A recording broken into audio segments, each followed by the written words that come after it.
CDNP जिगमंड education में एक बार फिर से लेकर के आए हैं 12th क्लास के लिए फिजिक्स की ऑनलाइन क्लास। और इस क्लास में आज एक इम्पोर्टेंट क्वेश्चन देखेंगे।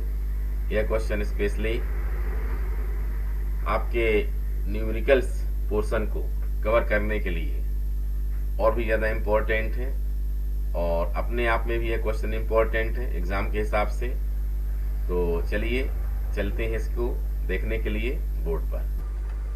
हम बोर्ड पर आ चुके हैं और आज का एक इम्पोर्टेंट क्वेश्चन है, और ये एक ऐसा क्वेश्चन है जो डायरेक्ट एग्ज़ाम में तो आ ही सकता है, लेकिन इस क्वेश्चन के प्रूफ होने के बीच बीच में इतने सारे फार्मूले मिलते हैं जो कॉम्पिटिटिव एग्ज़ाम के लिए बहुत यूज़फुल होते हैं।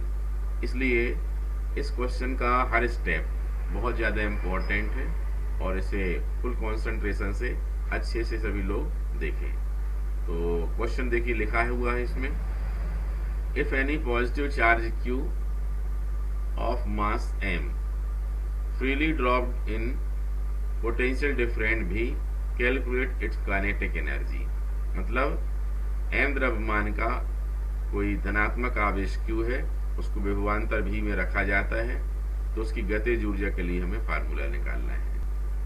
इस बात को इस डायग्राम में आप लोग देख सकते हैं। ये देखिए, इसमें 2 प्लेट्स हैं A एंड B। 2 प्लेट हैं A और B, ठीक है।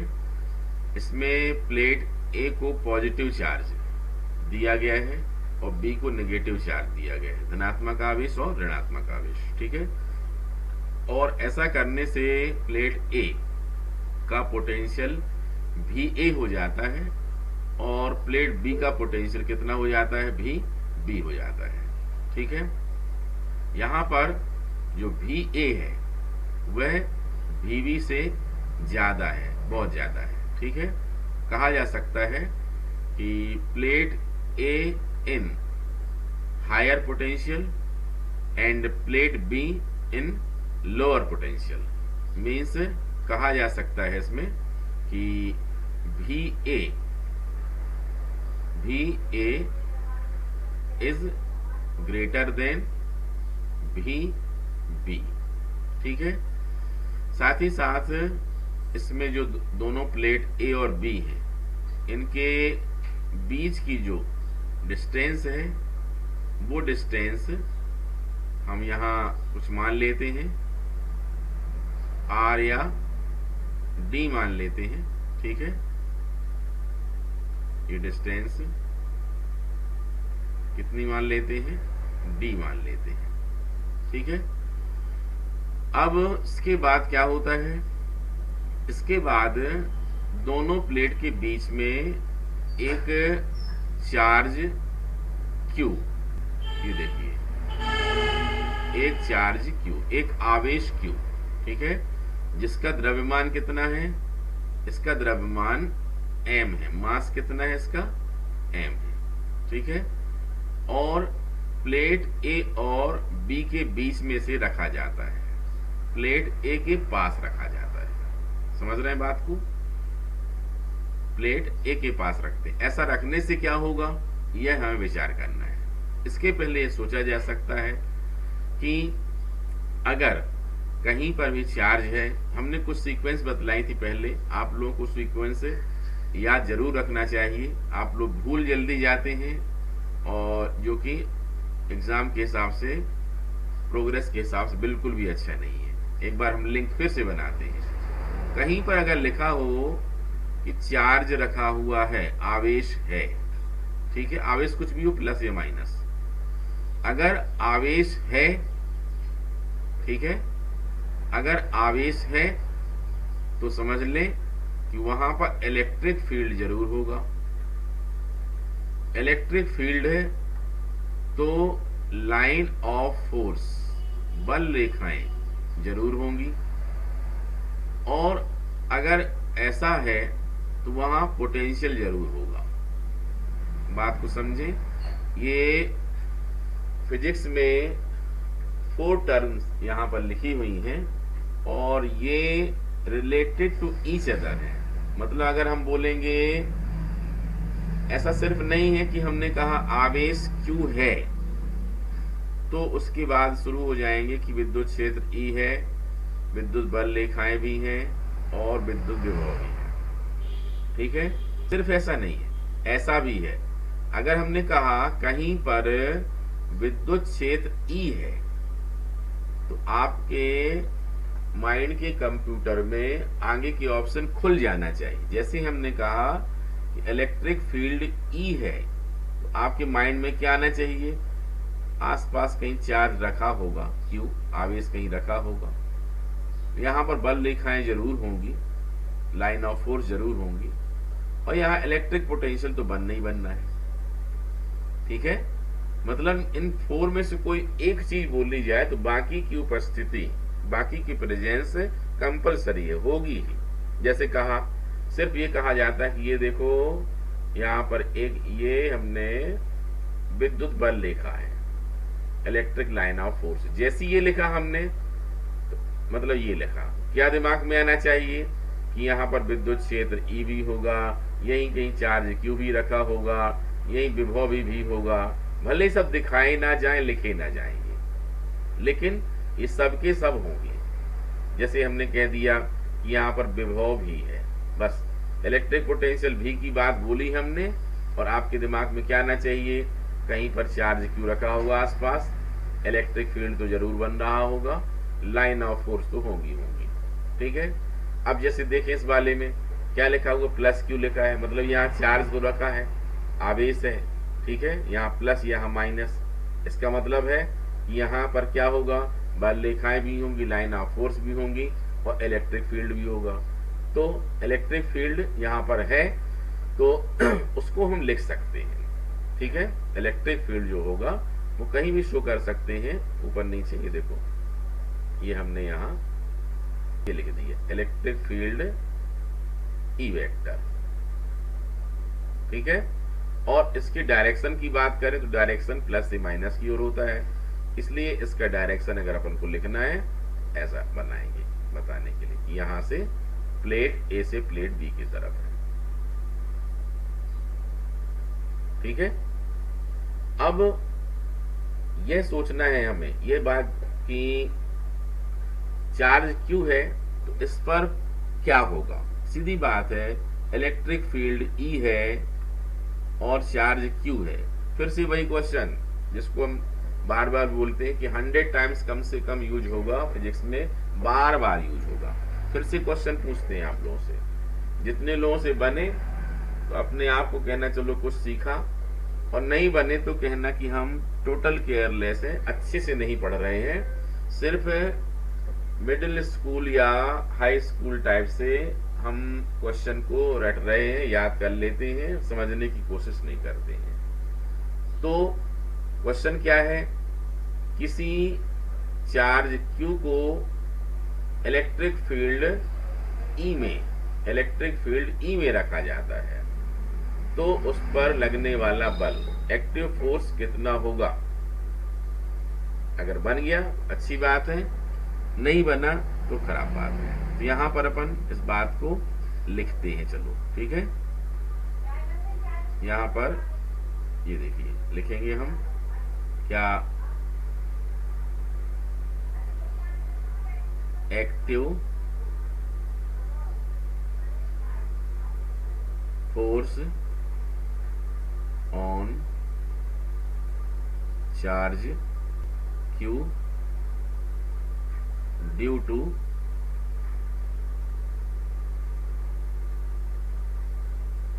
Electric field E। यही बात हिंदी में हो जाएगा, विद्युत क्षेत्र E के कारण लगने वाला बल। ठीक है, किसमें लगने वाला कारण क्यू पर लिख दो, क्यू पर लगने वाला एक कारण यहां पर क्यू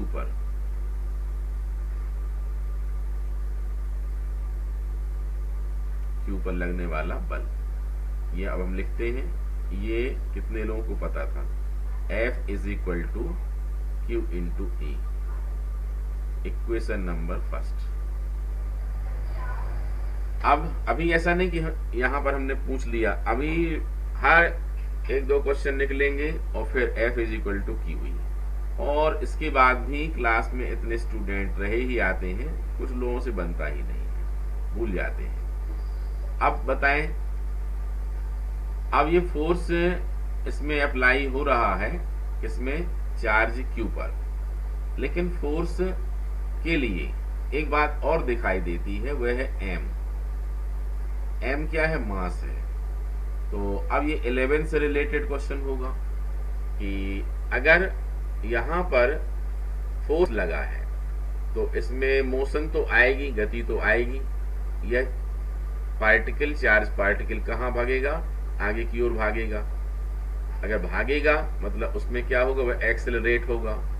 उसमें क्या होगा? एक्सेलरेशन होगा, त्वरण होगा, ए होगा। तो अगर एम पार्टिकल है और उसका एक्सेलरेशन क्या है? ए है, तो इसमें फोर्स कितना लगता है ये बताएं 11th क्लास के नॉलेज से। अगर बना तो आपने अच्छा पढ़ा है 11th क्लास में, और नहीं बना तो आपने बिल्कुल अच्छे से नहीं पढ़ा है फिजिक्स। ठीक है, सोचिए। तब तक यहां हम लिखते हैं बट, ये देखिए हम अब और क्लियर करके लिखते हैं, बट अकॉर्डिंग टू सेकंड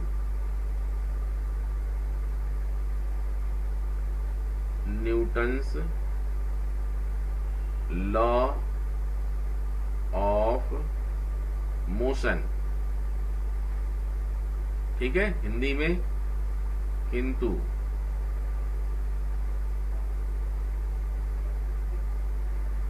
गति के द्वितीय नियम से, गति के द्वितीय नियम से क्लियर कर दिया हमने। अब बन जाना चाहिए, नहीं बना तो काम बहुत गड़बड़ है, बन गया तो वेल डन, बहुत बढ़िया। F इज इक्वल टू होता है m इंटू ए, ये आपने पढ़ा होगा 11th क्लास में। ठीक है, और याद रखिए, भूल जाता है, याद रखिए F इज इक्वल टू क्या होता है? Mass into acceleration. बल बराबर क्या होता है? द्रव्यमान गुणित त्वरण। अभी दोनों को कंपेयर कर लें तो यहां पर लिख दे पर क्या? From equation first and second. ठीक है, तो लगा देते हैं F is equal to m s में, तो कितना आ जाएगा? देखें, ये आ जाएगा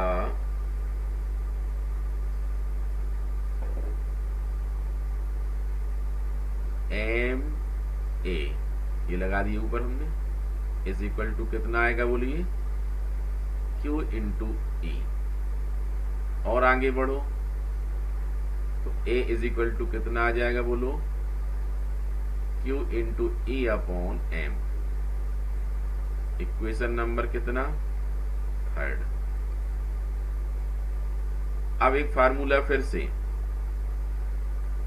देखो, जो पढ़ चुकी हैं, ये फिजिक्स का दस्तूर है, वो क्वेश्चन प्रीवियस नॉलेज आपको बिल्कुल भी मेमोरी लॉस में नहीं जाने देना है, वो आपसे बनना चाहिए। इसलिए घर में आप पढ़ते हैं तो 1 hour time extra previous revision के लिए, पिछला रिवीजन करने के लिए देना है, तभी बात अच्छे से बन पाएगी। अदरवाइज फिजिक्स पढ़ने के लिए आपकी क्षमता पीछे हो जाएगी, उतनी बढ़ नहीं पाएगी। तो आपको बताना क्या है, हमने पढ़ाया था, लिख के पूछते हैं। ठीक है, बताना क्या है, रिलेशन बिटवीन ई भी एंड डिस्टेंस, मतलब electric field, intensity of electric field और इलेक्ट्रिक पोटेंशियल और डिस्टेंस के बीच में रिलेशन बताइए। बताइए, बना? नहीं बना। अब यहां पर हम लिख देते हैं, नहीं बना। अब लिखते हैं याद दिलाने के लिए। अब लिखने के बाद तो याद आ जाता है बहुत से लोगों को, क्योंकि हमने अच्छे से पढ़ाया है, इसलिए वो चीज याद आना नेचुरली है, बिल्कुल हर हाल में याद आ जाता है। क्योंकि यहाँ जो टीचिंग हम करते हैं वो पढ़ाते समय आपको सब पूरा अच्छे से क्लियर हो जाता है, अच्छे समझ में आ जाता है, लेकिन फिर आप अपना काम पूरा नहीं करते हैं, जितना पढ़ना चाहिए उतना नहीं पढ़ते हैं, इस वजह से वो मेमोरी लॉस में चला जाता है। ये बाई ये फार्मूला पढ़ा है, कितने लोगों को याद आया? अब लिखने पर याद आ जाएगा बहुत से लोगों को। E is equal to minus dV upon dr। ये क्या थी? विभव प्रवणता। याद आया? Potential gradient. ठीक है, ये फार्मूला प्रूफ किया था, इंपॉर्टेंट भी बतलाया था हमने। यहां चेक करें, यहां पर V कितना है? दोनों के बीच का विभवांतर, दोनों के बीच का क्या? पोटेंशियल डिफरेंस, मतलब VA माइनस VB। इसको कितना मान लेते हैं? बोलो, V मान लेते हैं। क्या मान लेते हैं? V। ठीक है, अब बीच की डिस्टेंस कितनी है? D। कितनी है? D। बस हो गया काम। इसका यूज करें, यहां पर देखें, यहां लिखेंगे क्या? लिख करके बट क्या लिखेंगे? किंतु हिंदी में E इज इक्वल टू कितना है? dV, मतलब यहाँ विभवांतर था, पोटेंशियल डिफरेंस। अपने वाले क्वेश्चन में कितना है? VA minus VB is equal to V। कितना माना गया है? V माना गया है, इसलिए dV के बदले हम क्या लिखेंगे? बोलो, V लिखेंगे। और डिस्टेंस कितनी है? यहाँ dr है, अपने वाले में d ली गई है डिस्टेंस, इसलिए कितना लिखेंगे हम? d लिखेंगे। ठीक है, इसको इक्वेशन नंबर 4 दे देंगे। भ्रमित नहीं होंगे कि सर माइनस लिखना भूल गए हैं, ऐसा नहीं है। यहाँ पर हमने पूरा मैग्नीट्यूड लिया है, मतलब यहाँ माइनस का जो साइन होता है ये डायरेक्शन शो करने के लिए होता है, दिशा बताने के लिए, और यहाँ पर हमको दिशा से मतलब नहीं है, सिर्फ उसकी वैल्यू से मतलब है, इसलिए हमने नेगेटिव साइन को इग्नोर किया है। अब ये E की वैल्यू हम कहाँ लगा सकते हैं? इक्वेशन 3 में। तो यहाँ लिख देंगे हम फ्रॉम इक्वेशन क्या? 3 and 4। ये देखो लिख दिया हमने, फ्रॉम इक्वेशन 3 and 4 कितना आ जाएगा बताइए? A is equal to Q। अब Q के बाद कितना है? E। तो E मतलब कितना है? V upon D। कितना है? V अपॉन D, और ये अपॉन पहले का क्या लिखा? M। ये आ गया M। Equation number 5। अब इसके बाद एक फार्मूला और यूज होगा, और वह फार्मूला भी 11th क्लास का है। कई बार लोग ऐसा बोल देते हैं 11th क्लास अच्छे से नहीं पढ़ना है, और 11th और 12th क्लास का सिलेबस अलग अलग है, कोई मतलब नहीं है। देखिए, ऐसा करके बहुत बड़ी गलती करते हैं। पहला तो फर्स्ट तो कॉम्पिटिटिव एग्जाम में लॉस होता है बहुत ज्यादा, और दूसरा फिजिक्स ऐसी नहीं है कि उसका एक दूसरे चैप्टर से रिलेशन ना हो, सभी जगह रिलेटेड होती है। कभी भी 11th क्लास के फार्मूले कहीं भी यूज हो सकते हैं। यहाँ पर एक फार्मूला फिर से यूज हो रहा है, और वह है क्या? न्यूटन का गति का तृतीय समीकरण, 3rd इक्वेशन ऑफ न्यूटन। ठीक है, तीसरा समीकरण। ठीक है, तो क्या होता है ये सोचिए, तो सोचिए जब तक इसको हम लिखते हैं। नाउ बाई या बाई ना लिख करके वैसे लिख सकते हैं अकॉर्डिंग करके, अकॉर्डिंग टू थर्ड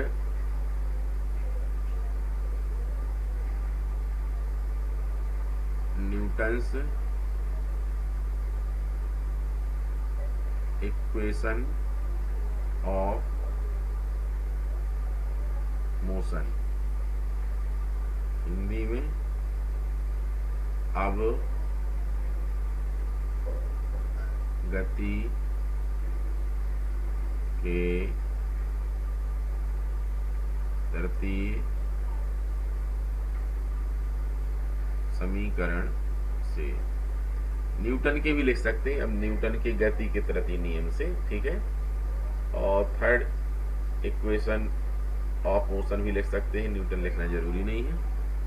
अब अगर याद आया तो ठीक है, नहीं आया तो देखिए ये हम लिखते हैं v square is equal to U square plus 2as।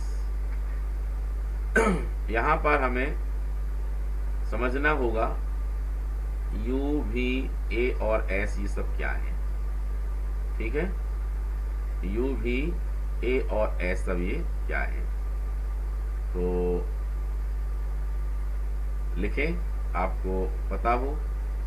इसमें u क्या है, पार्टिकल की कण की, देखो इंग्लिश में u इनिशियल वेलोसिटी है, initial velocity of particle. v क्या है, final velocity of particle. s क्या है, डिस्प्लेसमेंट या ट्रेवलिंग डिस्टेंस, ठीक है। और a क्या है, एक्सेलरेशन। हिंदी में u प्रारंभिक वेग है, v अंतिम वेग है, और s क्या है, विस्थापन या तय की गई दूरी, और a है त्वरण।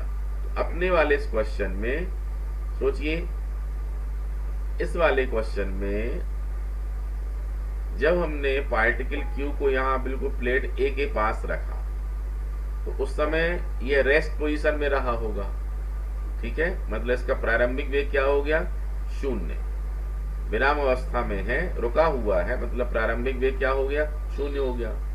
अब गतिशील हो गया, इसमें एक्सेलरेशन a आ गया, और जाके जब b के पास पहुंचा तो जो भी वेलोसिटी थी, वेग था उसका, वो v हो गया। इस अवस्था में ट्रेवलिंग डिस्टेंस कितनी हो जाएगी, देखो d हो जाएगी, साफ साफ दिखाई दे रहा है, ये कितनी हो जाएगी, बोलो d हो जाएगी। बस हो गया काम खत्म। ये वाला, ये सभी वैल्यूज हम कहाँ लगाएं, थर्ड इक्वेशन में लगाएं, ये देखिए इसमें, लेकिन अपन को लिखना पड़ेगा हियर, यहां पर क्या क्या है उसके बारे में डिटेल हमको देना पड़ेगा। Here u is equal to क्या होगा, 0, ठीक है। चाहो तो यहां लिख सकते हो इनिशियल वेलोसिटी, ठीक है। इनिशियल वेलोसिटी है हिंदी में प्रारंभिक वेग, ठीक है, लेकिन लिखना उतना जरूरी नहीं है, लिख दो तो बहुत बहुत अच्छी बात है। और v क्या है, v तो v ही रहेगा, इसको क्या बोलेंगे, फाइनल वेलोसिटी लिख लेना, ये हिंदी में अंतिम वेग लिख लेना, ठीक है। अब इसमें s क्या है, s is equal to d, displacement लिख लेना, या विस्थापन हिंदी में लिख लेना ये। और a दिख रहा है इक्वेशन 5 में, कितना है, qv अपॉन md, ये कहां से, बाय इक्वेशन 5। ये सभी वैल्यूज जितनी हमने लिखी है वो इस इक्वेशन में पुट करिए। अब देखते हैं कितना आएगा, v square is equal to U square means कितना होगा, 0, और कितना आया बोलो, 2 आया। a की वैल्यू कितनी है बोलो, qv upon m into D. s की वैल्यू कितनी है, देखो ये d, ठीक है, डी से डी क्या हो जाएगा बोलो, कैंसिल, ये डी और ये डी कैंसिल हो जाएगा। ठीक है, अब आगे क्या आएगा लिखते हैं, V square is equal to कितना है बोले, 2qv upon m implies that v is equal to root of 2qv upon m। ठीक है, ये डेरिवेशन तो नहीं हुआ, लेकिन हमने कहा था इसमें बहुत छोटे छोटे फार्मूले यूजफुल मिलते हैं, उनको हम लास्ट में बॉक्स में बंद करेंगे। अभी सिर्फ देखते चलें, इक्वेशन नंबर क्या हो जाएगा, ये 6 हो जाएगा। ठीक है, अब हम लास्ट स्टेप में पहुंच गए हैं, v निकाला हमने। अब हमें क्या लिखना है, फार्मूला निकालना था काइनेटिक एनर्जी का। किसका निकालना है, काइनेटिक एनर्जी का।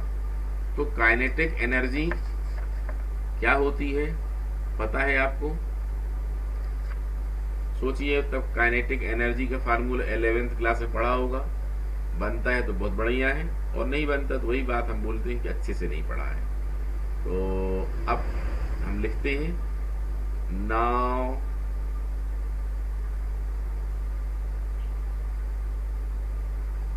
Kinetic energy of particle, Hindi में क्या होगा, अब कण की गतिज ऊर्जा, गतिज ऊर्जा का फार्मूला याद आया? आया तो अच्छी बात है, और नहीं आया तो फिर गड़बड़ है। काइनेटिक एनर्जी के से डिनोट करते हैं, K इज इक्वल टू होता है 1/2 mv²। लिखने के बाद कुछ लोगों को याद आया होगा जरूर, अगर पहले नहीं आया तो। अब हमको क्या करना है, यहाँ v की वैल्यू लगानी है, K is equal to 1/2 mv²। ठीक है, v की वैल्यू ये है, स्क्वायर रूट हट जाएगा, ऊपर लिखा हो v², तो लगा दो, कितना आएगा, 2qv अपॉन कितना m। ठीक है, अब बताएं, कुछ कैंसिल हो रहा है, ये देखिए, m से m कैंसिल हुआ, 2 से 2 कैंसिल हुआ, अब क्या बचा, दिख रहा है क्या बचा, ये एक बहुत छोटा सा फार्मूला निकलता है, K is equal to Q into V।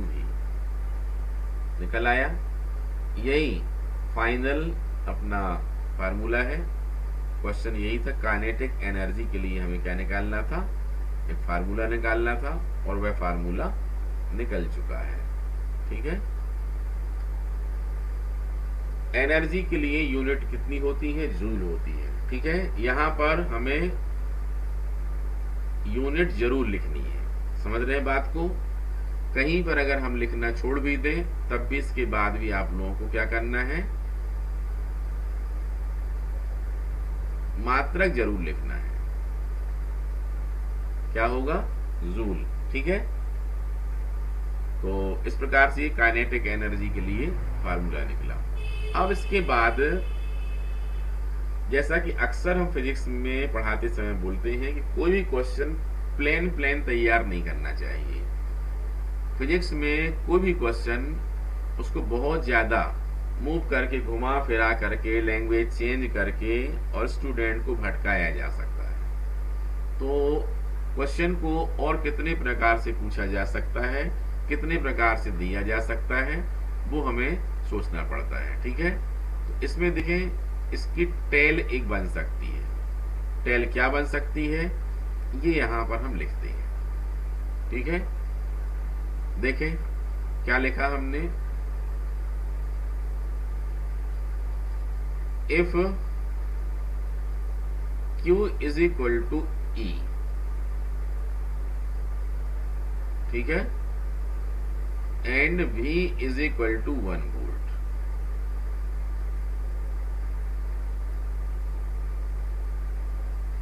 समझ रहे हैं? तो then K is equal to कितना आ जाएगा बताइए, E इंटू 1 आ जाएगा। कितना आ जाएगा? E इंटू 1, इतने जूल, इतने जूल। इस एनर्जी को हम एक खास नाम से जानते हैं, इसे हम कहते हैं इलेक्ट्रॉन वोल्ट। क्या बोलते हैं? Electron volt. इस एनर्जी को हम क्या बोलते हैं?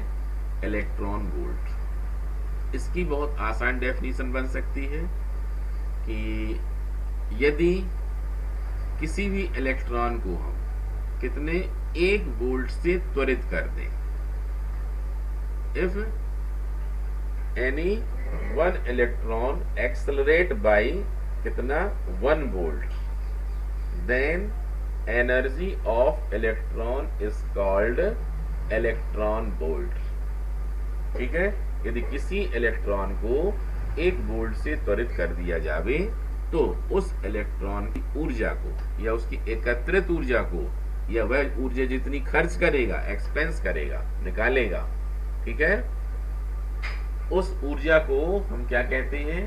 उसे हम कहते हैं 1 इलेक्ट्रॉन वोल्ट। तो इसकी टेल में क्या आ सकता है? ये क्वेश्चन दिया और फिर इसके बाद लिख दिया क्या? Also define electron volt. हाँ, यह इलेक्ट्रॉन वोल्ट इतना ज्यादा इंपॉर्टेंट है कि यह MCQ question, multiple choice question में भी, वस्तुनिष्ठ ऑब्जेक्टिव टाइप क्वेश्चन में भी पूछा जा सकता है। और इसकी अगर हम वैल्यू की बात करें तो हमें सोचना पड़ेगा कि इलेक्ट्रॉन का चार्ज कितना होता है, ई की वैल्यू कितनी होती है, वही होगा यहाँ पर 1 इलेक्ट्रॉन वोल्ट की वैल्यू। ये देखो 1 इलेक्ट्रॉन वोल्ट की वैल्यू कितनी होगी? 1 electron volt is equal to होगा 1.6 ई की जो वैल्यू है इंटू 10 पावर माइनस 19 जूल। ठीक है, ये 1 इलेक्ट्रॉन वोल्ट की क्या होगी? वैल्यू होगी। ये वैल्यू सब लोगों को याद रखना चाहिए। एक और बात बनती है कि एनर्जी की यूनिट तो ऐसे जूल होती है, एसआई, सीजीएस की बात करें तो अर्ग होती है, लेकिन क्वेश्चन बनता है कि यूनिट होने के बाद भी इलेक्ट्रॉन वोल्ट की क्या जरूरत है फालतू में? उसको क्यों लिखा जा रहा है? उसकी क्या जरूरत है? इसका आंसर ये है कि जो जूल और अर्ग, ये यूनिट काफी बड़ी यूनिट होती है। ठीक है, जूल काफी बड़ी यूनिट होती है और कोई छोटा सा पार्टिकल इलेक्ट्रॉन जैसा है, प्रोटॉन, न्यूट्रॉन टाइप के इलेक्ट्रॉन छोटे छोटे, तो उन एटम्स से रिलेटेड जो पार्टिकल होते हैं उनकी मोशन में उनकी जो एनर्जी होती है वो लो एनर्जी होती है, और उस एनर्जी को एक्सप्रेस करने के लिए, व्यक्त करने के लिए हमें जूल भारी भरकम यूनिट लगती है। तो उसके लिए किस यूनिट का यूज किया जाता है? इलेक्ट्रॉन वोल्ट का यूज किया जाता है। अगर आपको बात समझ में ठीक से नहीं आई है तो चलो एक एग्जांपल हम दे के बता देते हैं। जैसे आप किसी ज्वेलर्स के यहाँ जाते हैं, ठीक है, और उसके यहाँ से गोल्ड ज्वेलरी खरीदते हैं, ठीक है, और एक छोटी सी ज्वेलरी खरीदी आपने, वो ज्वेलरी थी अप्रोक्सीमेट मान लें 4 ग्राम की।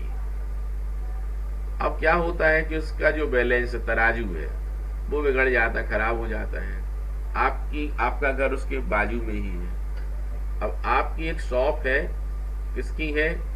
वो अनाज की, जो चावल गेहूं वगैरह बेचते हैं। तो उसके लिए एक बहुत बड़ा तराजू होता है जिसमें कि हम बोरी रख रख कर वेट करते हैं। अब आप अगर उससे ये कह दें कि भाई लाओ ये 4 ग्राम का की जो ज्वेलरी है हमने ली है, तुम्हारा तराजू बिगड़ गया है, तो उस तराजू के बदले अपने वाले तराजू से तौल देते हैं। और तौल के देखिए जरा, बड़े बड़े पलड़े वाले तराजू में 4 ग्राम का एक कोई भी आर्टिकल रख दें, वह पलड़ा हिलेगा भी नहीं, उसको 4 ग्राम से कोई फर्क नहीं पड़ता है। ठीक ऐसे ही ये जो जूल यूनिट होती है ये वो बहुत बड़ा वाला पलड़ा है, ठीक है। और जो छोटा सेंसिटिव पलड़ा है उसको समझ सकते हैं क्या, इलेक्ट्रॉन वोल्ट। इस प्रकार से इलेक्ट्रॉन वोल्ट का इंपॉर्टेंस होता है अपने आप में। और एक नया मात्रक बनाया गया। ये किसका मात्रक है, ऊर्जा का मात्रक है, एनर्जी की यूनिट है। कैसा क्वेश्चन बनता है न्यू टाइप में, ये आ सकता है 1 इलेक्ट्रॉन वोल्ट किसका मात्रक है, ठीक है। और क्या आ सकता है कि what is the value of 1 electron volt, मतलब 1 इलेक्ट्रॉन की वैल्यू कितनी होती है, उसका मान कितना होता है, ये हमें लिखना पड़ेगा ये, ठीक है। और 2 मार्क्स में इसकी डेफिनेशन लिखने को भी आ सकती है, ठीक है। तो डेफिनेशन हम यहाँ पर लिख देते हैं और जिसको तुम लोग अच्छे से नोट कर लेना, ठीक है। तो देखिए इसको ऐसा कहा जा सकता है, इलेक्ट्रॉन वोल्ट साइड हेडिंग कर लेंगे। If an electron accelerate by 1 volt then energy of electron is called 1 electron volt. यदि किसी इलेक्ट्रॉन को 1 वोल्ट से त्वरित किया जाता है तो इलेक्ट्रॉन की ऊर्जा को 1 इलेक्ट्रॉन वोल्ट कहते हैं, ठीक है। यह it is unit of energy, यह ऊर्जा का मात्रक है और उसकी वैल्यू यहाँ पर लिख दी गई, ठीक है। अब कंप्लीट क्वेश्चन देखें एक बार फिर से, इसको हम चला देते हैं, रिवाइज करते हैं। आप लोग वीडियो को पॉज करके रोक करके और उसको नोट कर सकते हैं। ये क्वेश्चन लिख लेंगे जो हमने पहले पढ़ दिया है, ठीक है। अब आंसर में देखें, सबसे पहले डायग्राम बनाना है, ठीक है। ये बाजू से नहीं लिखना है, यहाँ पर हमने लिख दिया है, डायग्राम बना के फिर नीचे से लिखना है, ठीक है। क्या लिखना है, ये consider 2 parallel metallic plate A and B at a separation D. Plate A in higher potential, देख रहे हैं, plate A in higher potential VA and plate B in lower potential VB. Here क्या है, VA is greater than VB. Then potential difference कितना होगा, V is equal to VA minus VB. Now a charge, ये वाला charge, ठीक है। Now a charged particle Q of mass M, M द्रव्यमान का है ये, ठीक है, placed between plate A and B. Then बाकी फिर पूरा ये रहेगा। हिंदी वालों को भी हमने साइड में लिख दिया है, ये ऐसा लिख सकते हो, देखो ये माना कि धातु की 2 समानांतर प्लेटें A और B हैं जिनके बीच की दूरी D है। प्लेट A उच्च विभव VA पर है और प्लेट B निम्न विभव किस पर है, VB पर है। किस पर है, VB पर है, ठीक है। तब विभवांतर क्या होगा, V is equal to VA minus VB। अब M द्रव्यमान के किसी आवेश Q को प्लेट A व B के बीच में रखा जाता है तब। अब तब के बाद से फिर कहां से आ जाएंगे अपन, वही अकॉर्डिंग टू, ये देखिए कहां से, ये हो जाएगा अकॉर्डिंग टू, ये ठीक है। हिंदी में क्या लिखना है, अकॉर्डिंग टू क्या हो जाएगा, यहां पर बिटवीन नाउ, यहां से ये आ जाएगा एक्टिव फोर्स, अकॉर्डिंग टू नहीं करना है, active force on charge Q due to electric field E। Hindi में लिखा हुआ है विद्युत क्षेत्र E के कारण Q पर लगने वाला बल। बस बाकी पूरा का पूरा ये आगे वैसा ही कंटिन्यू करना है जो हमने भी समझाया है। देखिए फिर से इसको हमने स्क्रॉल कर दिया है, आगे ये पूरा का पूरा इसको नोट कर लें रोक रोक करके, ये देखिए, ठीक है। ये अब इसमें हमने कहा था जो इम्पोर्टेंट फार्मूले बनते हैं बीच बीच में, वो फार्मूले आप लोगों को बॉक्स में बंद करें या फिर अलग से नोट कर सकते हैं। ये देखिए जैसे यहाँ पर ये फार्मूला ये वाला है वेलोसिटी के लिए है, ठीक है। ये फार्मूला ये याद रख सकते हैं। इसका डायरेक्ट यूज करके कुछ न्यूमेरिकल्स सॉल्व किए जा सकते हैं कॉम्पिटिटिव एग्जाम के हिसाब से। ठीक है, किसके लिए है ये? भी के लिए है। ऐसा ही और आगे ऊपर चले तो हमको एक फार्मूला और मिलने वाला है जिसका यूज किया जा सकता है एग्जाम में। देखिए ये ए के लिए है, एक्सेलरेशन त्वरण क्या होता है उसके लिए फार्मूला है ये।